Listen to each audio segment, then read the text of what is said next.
Oi, gente, vamos continuar, né? A gente já falou um pouco sobre xenofobia, a gente falou mais sobre etnocentrismo, a gente está falando aqui sobre a, a cultura, né? Na segunda parte, o professor Roclaré está falando, estamos falando como que a cultura condiciona a visão de mundo do homem, beleza? Vamos aqui continuar. Comportamentos etnocêntricos resultam também em apreciações negativas dos padrões culturais de diferentes de povos diferentes. Práticas de outros sistemas culturais são catalogadas como absurdas, deprimentes e imorais. Ou seja, aquilo que a gente já conversou, né? As pessoas que produzem a ciência, né? Que produzem materiais, principalmente, né? Ciências humanas e os cientistas que trabalham com ciências humanas que têm, né, essa postura etnocêntrica, que tem essa visão de mundo etnocêntrica, que não procura se desconstruir quando vai trabalhar com os povos e comunidades, os povos diferentes, eles acabam reproduzindo aí o etnocentrismo dentro da ciência, quando eles fazem a classificação desses povos como absurdos, eles colocam esses povos como se fossem povos que são primitivos, povos que precisam evoluir, né? Quando na verdade todos esses padrões, o que seria essa evolução, como seria essa evolução, por que essa evolução precisa acontecer, isso não fica claro, né? Então, qual a necessidade que os povos indígenas têm de evoluir? Se eles estão existindo e existindo com qualidade, apesar das imposições do Estado e apesar dos ataques do etnocentrismo, dos etnocídios e de todas as imposições que o Estado tem feito com relação aos povos indígenas para tomar os seus territórios, para fazer tentar uma assimilação, uma política assimilacionista, né, desses povos com a sociedade nacional, tentando eliminar as suas diferenças culturais e homogeneizá-los à sociedade nacional, quando na verdade essas nações indígenas elas não são respeitadas, né? E elas não têm a sua cultura e a sua forma de viver, que é específica e diferenciada, respeitadas pelo Estado, que possui práticas etnocêntricas, né? Sem falar de práticas de extermínio, né? Eu vou falar aqui de uma forma mais sutil, vou chamar de etnocêntrico, né? Esse comportamento que o Estado tem em relação aos povos indígenas, para não dizer que ele está querendo eliminar, exterminar, para tomar posse das terras e colocar à disposição dos megas empreendimentos e acabar com as nossas reservas naturais, que nós ainda temos aqui no mundo. Então, para vocês verem que entender a cultura, entender que a cultura ela nos condiciona e condiciona a nossa visão de mundo, é imprescindível para que a gente consiga compreender como que é viver em sociedade, de onde é que partem sérios e todos os comportamentos individuais e coletivos, certo? E aí, em meio a essa crise que nós estamos, a gente precisa aí compreender de onde é que saem, né, esses comportamentos que nos deixam estarrecidos e ao mesmo tempo preocupados. Tá bom? Vamos continuar aqui a nossa aula. Então, gente, eu acho que eu espero ter conseguido mostrar para vocês como que o professor Roclaraia ele tá falando que a nossa visão de mundo é condicionada a partir da nossa cultura.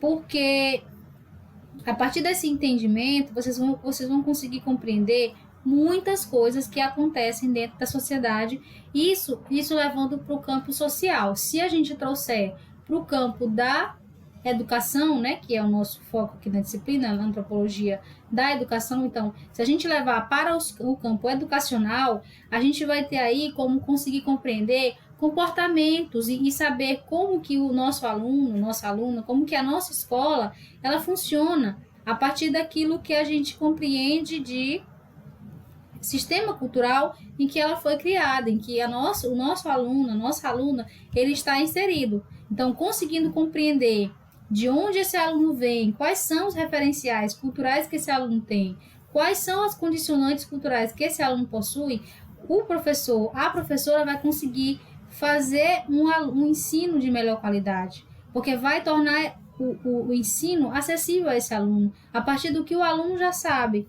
E aí eu já estou usando aqui uma pedagogia freiriana, né? Então, o nosso próximo capítulo é o capítulo 4, ainda da segunda parte, né? Que é o capítulo A Cultura, uma Lógica Própria. Vamos lá. Já foi o tempo em que se admitia existirem sistemas culturais lógicos e sistemas culturais pré-lógicos. Levin-Bruun, em seu livro A Mentalidade Primitiva, admitia mesmo que a humanidade podia ser dividida entre aqueles que possuíam um pensamento lógico e os que estavam numa fase pré-lógica. Tal afirmação não encontrou, por parte dos pesquisadores de campo, qualquer confirmação empírica. Todo sistema cultural tem a sua própria lógica e não passa de um ato primário de etnocentrismo. Tentar transferir a lógica de um sistema para outro, infelizmente, a tendência mais comum é de considerar lógico apenas o próprio sistema e atribuir aos demais um alto grau de irracionalismo. A coerência de um hábito cultural somente pode ser analisada a partir do sistema a que se pertence. Olha aí, senhoras e senhores, olha aí, pequenos gafanhotos e pequenas gafanhotas. O que o professor Roque está dizendo aqui? Que eu, que não faço parte do sistema cultural, por exemplo, do sistema cultural indígena, não posso, em hipótese alguma, analisar o sistema cultural indígena, porque eu não pertenço a esse sistema, eu não sei quais são as diretrizes que norteiam esse sistema, eu não tenho domínio dos códigos sociais do sistema cultural dos povos indígenas. O que eu posso fazer?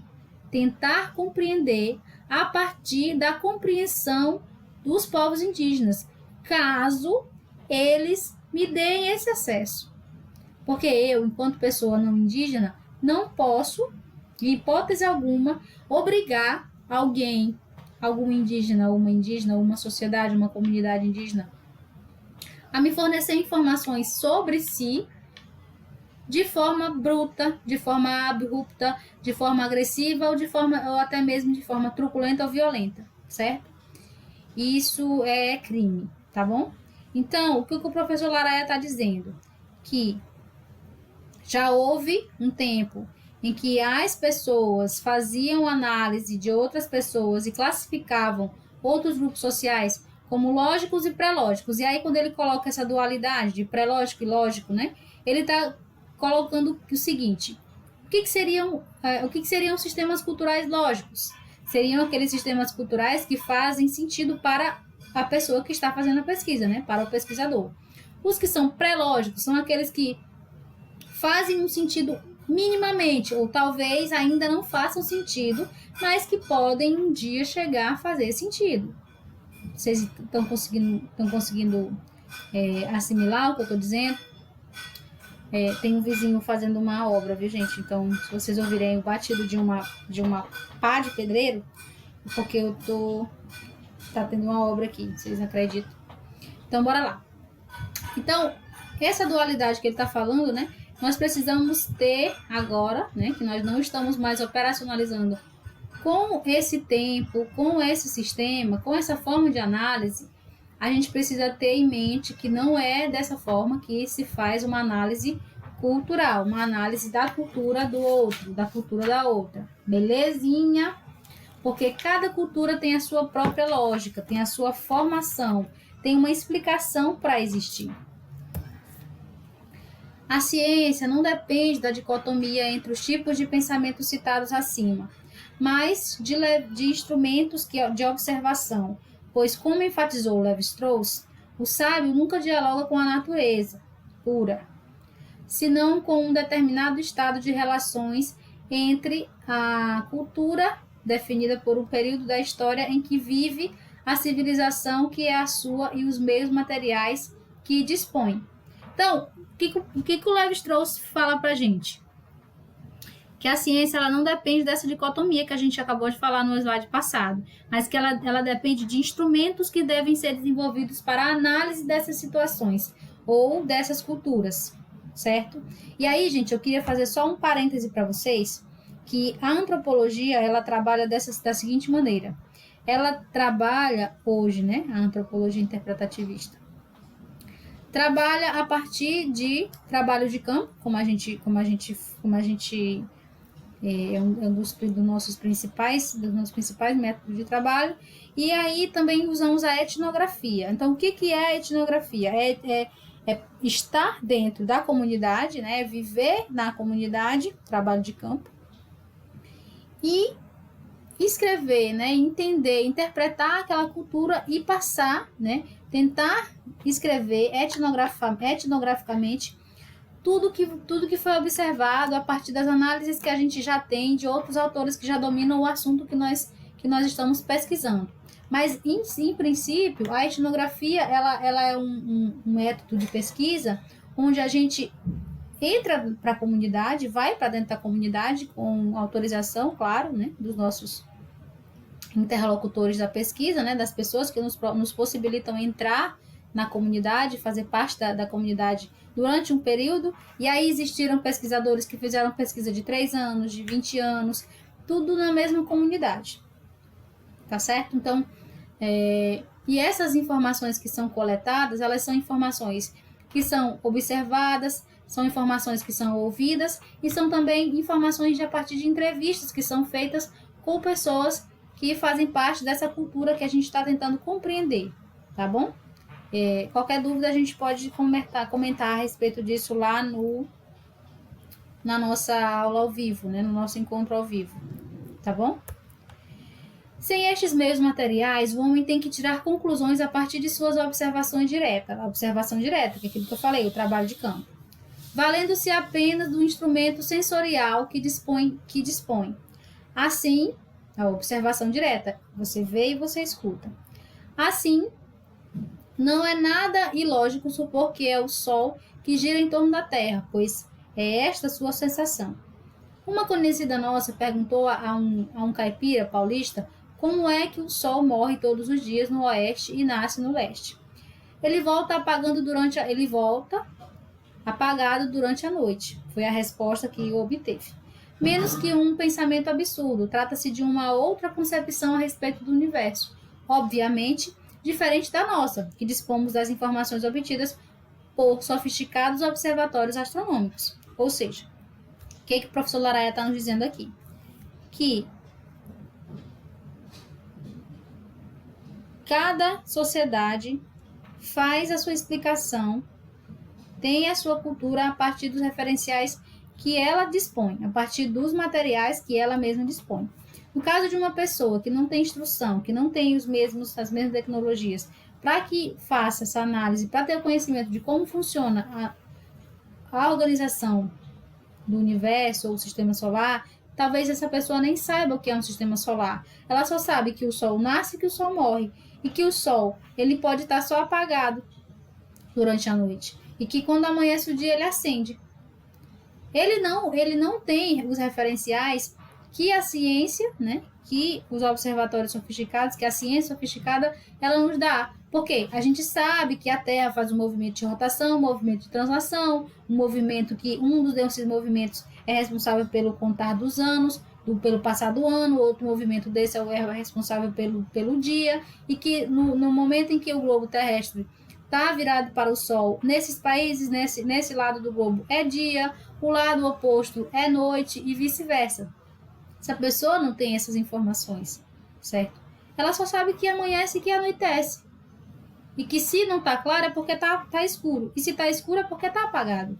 Se o sol não tá aceso, ele está apagado, né? Então, é uma lógica de vida que ela nos parece absurda porque nós possuímos esse conhecimento, mas na verdade não é uma forma absurda. É apenas uma outra forma de compreensão do fenômeno desse fenômeno da natureza, tá bom?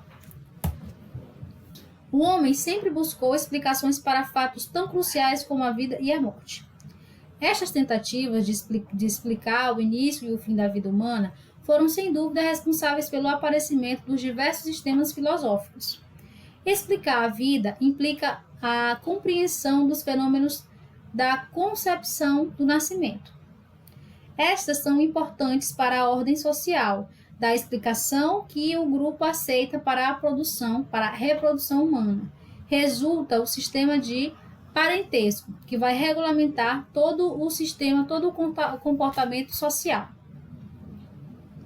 Então, o ser humano, né, como a gente sabe, pelo fato de ser dotado de razão, ele tem que tentar explicar de alguma forma como que existe a vida, como que existe a morte, qual é como que é passado isso, como que isso é vivido, como que isso acontece. Então, os vários tipos de sociedades humanas têm a sua forma de explicar a vida, de explicar a morte, de explicar doenças, de explicar fenômenos que às vezes a gente nem consegue